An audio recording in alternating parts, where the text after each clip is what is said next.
Hello everyone, I welcome you all to this first chapter. We would be talking about computer fundamentals and DBMS. This is the topic of the subject, and we would be going through the various chapters of this particular subject to understand why there was a need for computers and DBMS in today's world. So let's start with, first of all, introduction to our computers.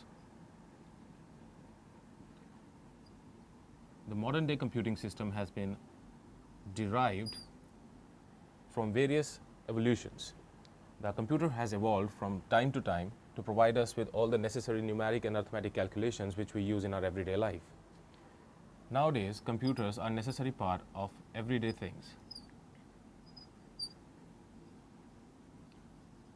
In schools, hospitals,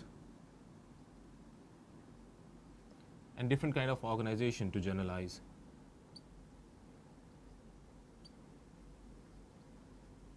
Could be public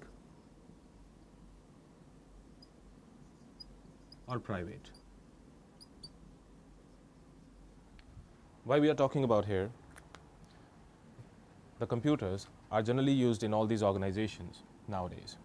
But what was the need for a computing machine to be derived, to be evolved in such a manner that it becomes a necessary part of all these organizations?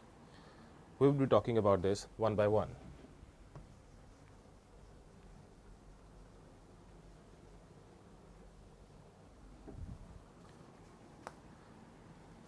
Let's start from a basic introduction. Computer is derived from a word, compute. And compute simply means to calculate. When we say calculate, it means different mathematical operations. It is a machine which is designed to perform high-end tasks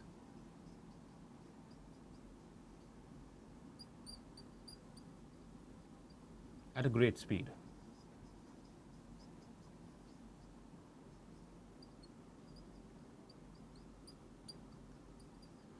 Now there would be a question in everybody's mind that nowadays we use computer for a lot of things which are not arithmetic in nature, where we did not calculate something, where we did not come up with a solution, a mathematical solution, or derive something numerically.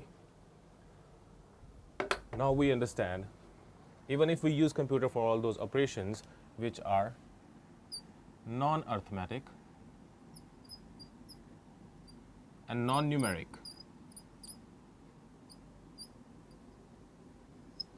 So will it be okay to generalize computers as a calculating machine? The answer is no. Nowadays, the computer is used for different things. To generalize, we can say you update your resumes, you make your projects,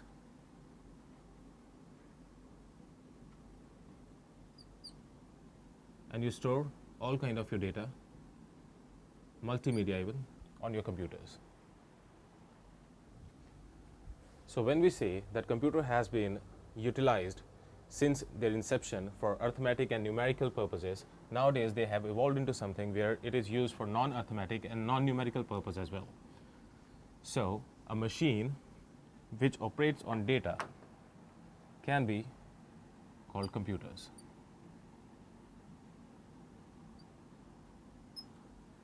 Machine that operates on data.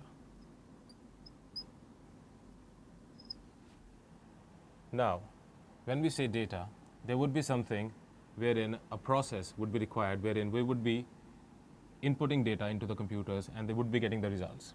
So, that particular process is called data processing. So, here we understood that though 80% of our work nowadays is non-arithmetic and non-numeric, still computers has become a necessary part of our everyday life. And when we say DBMS, here we understand why necessarily the data is a specific term to be used out here? Because DBMS simply means database management system, which we'll be understanding in later chapters. So let's see, when we talk about data and data processing, we need to understand what steps are involved.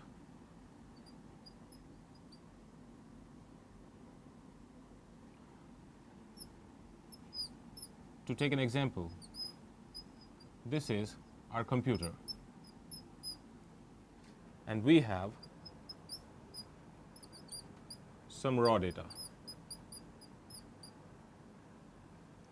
That raw data will be the input into the system. Here, the data is manipulated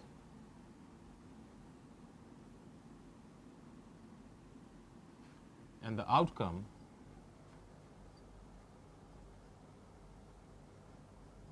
will be the final proof data.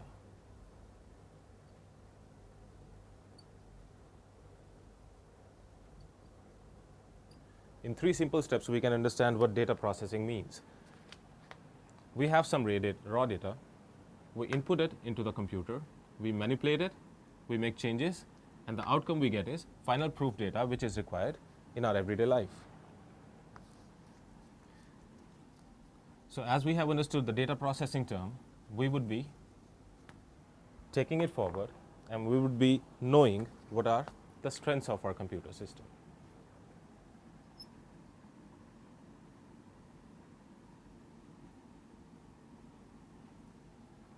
When we say strengths, so we are specifically talking about our machines, the computers. First, as we all know, computers are automatic. Minimal human requirement. You can input the data, you can program it, and they will give you the result. So most of the time, most of the data is automatic. Then we come to speed. How much time it would require for us to calculate number of sheets in the counting system to come up a result with. But a computer can do it in a matter of seconds.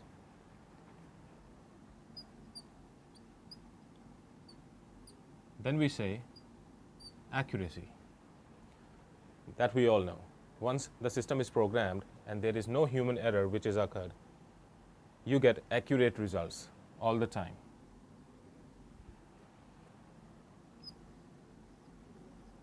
Diligence. This specific term is what makes computers the necessity in our everyday life. Unlike humans, computer doesn't get tired, they don't get bored, they don't get involved in any monotonous work. They can repeat the same process again and again with great speed and the same accuracy, unlike humans.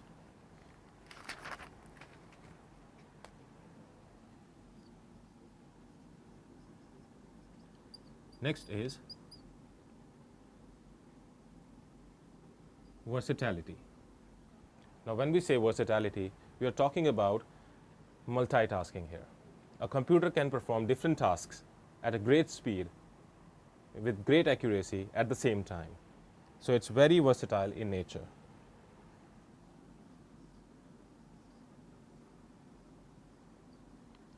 Computers have no IQ, no intelligence quotient. So they can't take decisions on their own. They will just perform the actions as they have been programmed. So minimal error, because once they are programmed to do something, they will always be working as per that.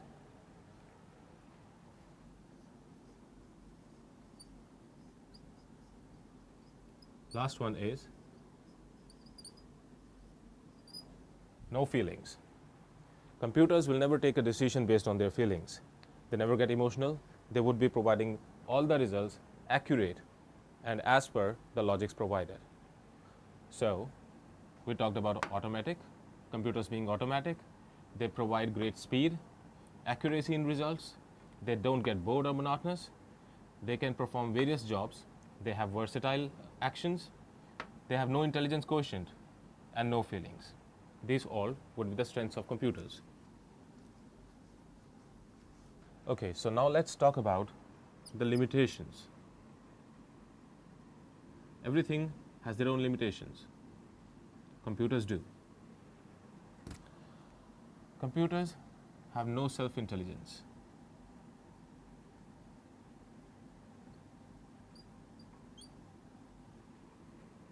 They have no decision-making powers.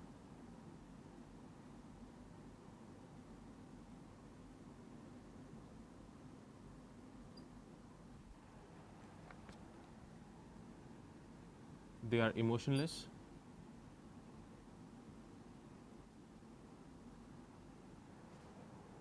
And they are curtailing human capabilities.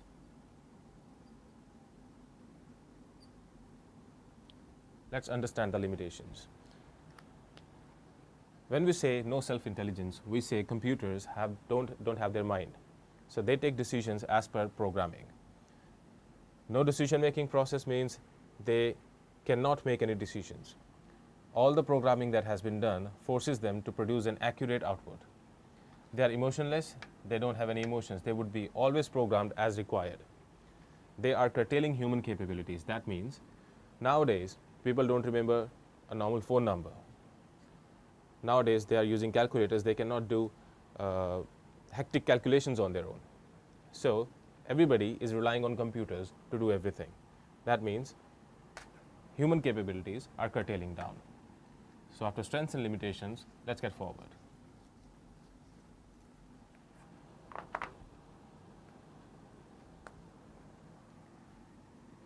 The next topic would be fundamental uses of computers.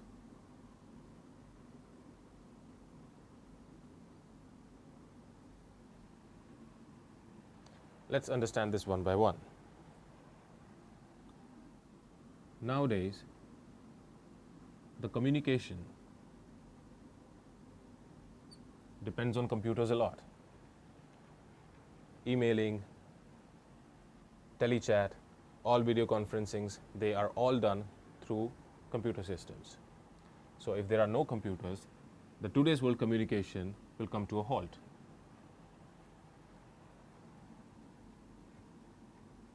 Doesn't seem much, but has evolved into a great industry, gaming. Nowadays, people use their computers for gaming purposes. They have different kind of games available. They have got different kind of computers available for their entertainment reasons when they want to play games. Apart from games, we talk about entertainment as well. When we talk about entertainment, we understand all songs, videos are stored and watched on computers. Everything that is related to entertainment is available on computers nowadays. You can play your DVDs, CDs, Blu-rays, everything can be played on your computers. So it is one-stop entertainment shop. Last but not the least, and the most important, work. In any kind of work, e-commerce, e-trade, everything. Nowadays, every work is connected to computers somehow. Whenever we talk about production of some product and getting it delivered to the customers, we are talking about an extensive use of computers in each and everything.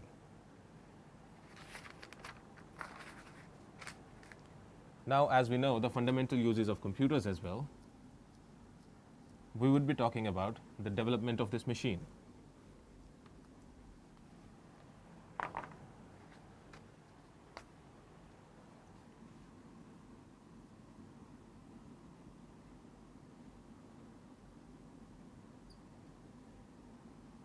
Development. So when we talk about the development of computers, we are talking about development from basic Pascal to modern day computing system. Let's see the various stages of computers. From this basic Pascal, which was an adding machine invented in 1642 to the keyboard machines that evolved in 1882.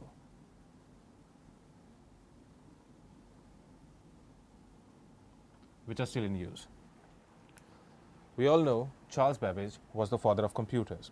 A professor at Cambridge in 19th century, they developed an error-free computing machine called difference engine.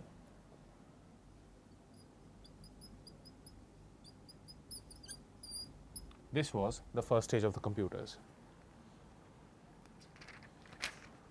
Later, evolving difference engine, Charles Babbage developed an error-free computing system in 1842 that was completely automatic analytical engine which could solve problems at an average speed of 60 additions per minute.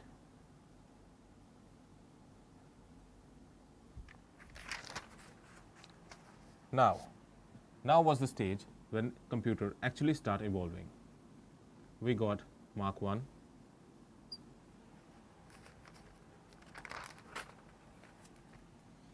we got Etnasoft Berry computer,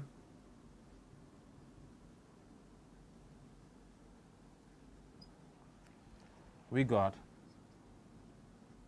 the ENIAC,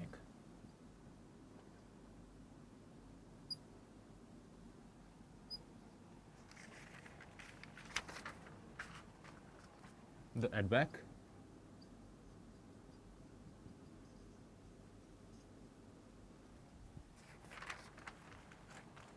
and the EDSAC.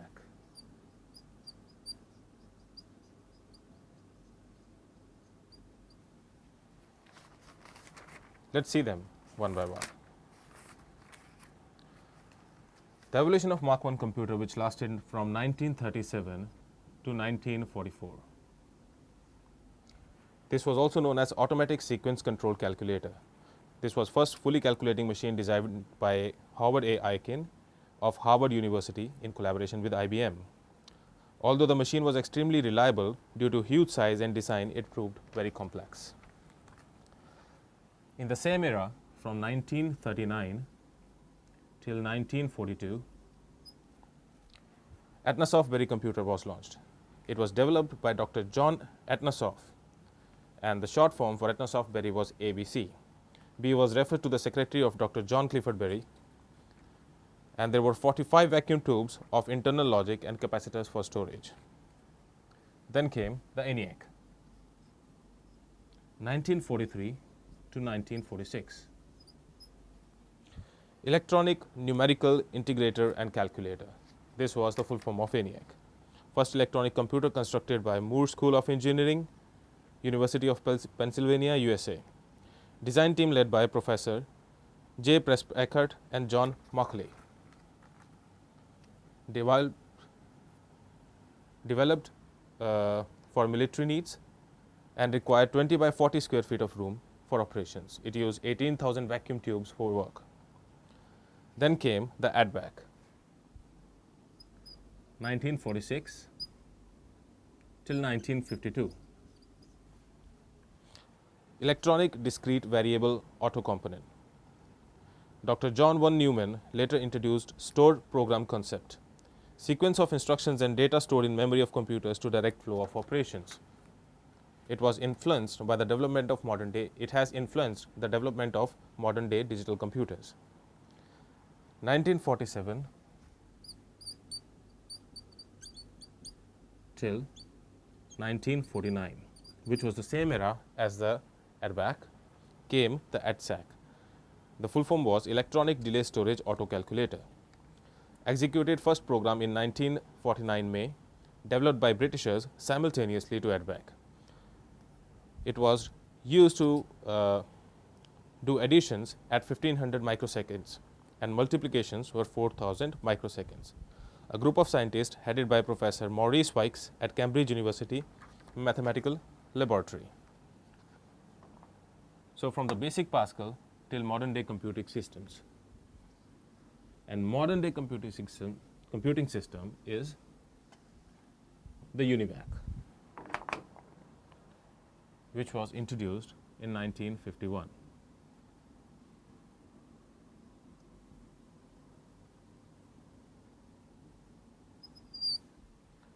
UNIVAC is short for Universal Automatic Computer.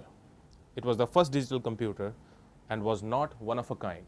There were several machines which were introduced, and first was installed as Census Bureau.